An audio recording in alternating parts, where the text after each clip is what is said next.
Sometimes we do not realize how much value we actually give to what others say. Even a lot of the information we believe to be accurate is simply stuff that we have heard from others and assumed that it was correct. This happens a lot in the religious system. The leaders teach all kinds of lies, mixing them with the truth and presenting them with subtleties, both through their sermons and their example. And sometimes they're not even that subtle. You're watching on TV, it's not for free. We pay money. The gospel is free, but it's expensive. So we need expensive people to take the gospel forward.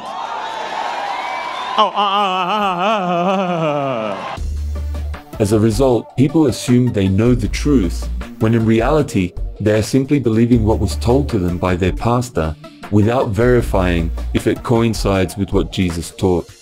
But a situation in which this blind faith in what others say can be especially harmful is when people hear accusations about others, and instead of questioning such accusations and verifying how accurate they are, they accept them as the truth and even help spread the information to others. Especially with the reach that we have today through social media, someone's reputation can be almost completely destroyed by slanderers that take advantage of the fact that everyone likes a sensational story, and by appealing to the world's hypocrisy in being prepared to crucify an innocent person without first hearing them out and honestly considering the evidence. According to our law, we cannot condemn people before hearing them and finding out what they have done. Well, are you also from Galilee?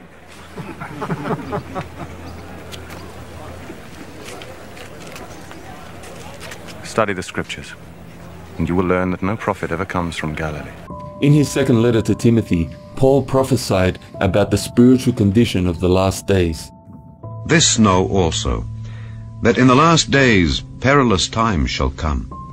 For men shall be lovers of their own selves, covetous, boasters, proud, blasphemers, disobedient to parents, unthankful, unholy, without natural affection, truce breakers, false accusers, incontinent, fierce, despisers of those that are good, traitors, heady, high-minded, lovers of pleasures more than lovers of God, having a form of godliness, but denying the power thereof. From such turn away. This is being manifested more and more today. People are ever more selfish, materialistic, attention seekers, arrogant, treating the teachings of Jesus with scorn, unteachable, complaining about everything, emotionally confused, hardened, propagating lies about others, uncontrolled, evil-intentioned, hating the good that others do, backstabbers, aggressive, presumptuous, preferring the values of the system over those of God, while at the same time pretending to be in favor of Jesus, yet never obeying him. Oh, how clearly did Paul predict today's spiritual condition? Such are the people who reject God. They come to hate true Christians while they convince themselves that they are doing God a service through defaming and persecuting them, and eventually contributing to the justification for their deaths. This issue of slandering and libeling and defaming people is so fundamental that it is actually one of the 10 Commandments. Thou shalt not bear false witness against thy neighbor. Jesus recognizes the evil hearts of men. He knows that the world in general rejects the truth because they do not want to change what they are already doing. They do not want to admit that what they are doing is evil, and they want to justify themselves at all costs. That is why we are promised several times that those of us who want to follow Christ in opposition to the values of this world will be hated and persecuted by others. Blessed are ye when men shall revile you and persecute you, and shall say all manner of evil against you falsely for my sake. Rejoice and be exceeding glad, for great is your reward in heaven. For so persecuted they the prophets which were before you. True Christians will be harshly criticized, slandered, and libeled. They will be accused of being evil.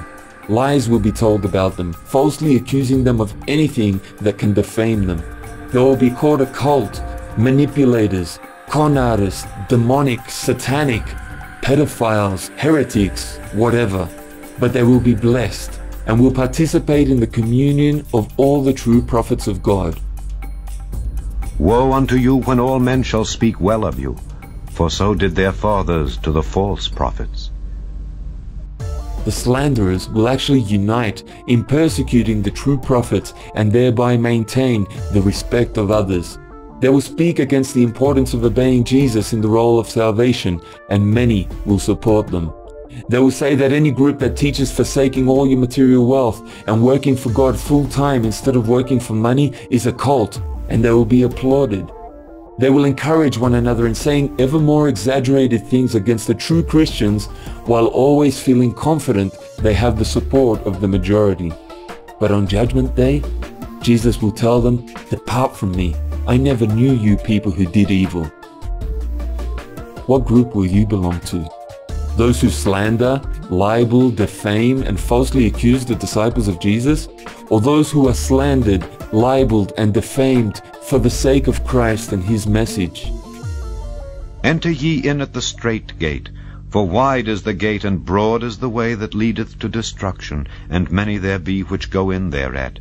Because strait is the gate and narrow is the way which leadeth unto life, and few there be that find it.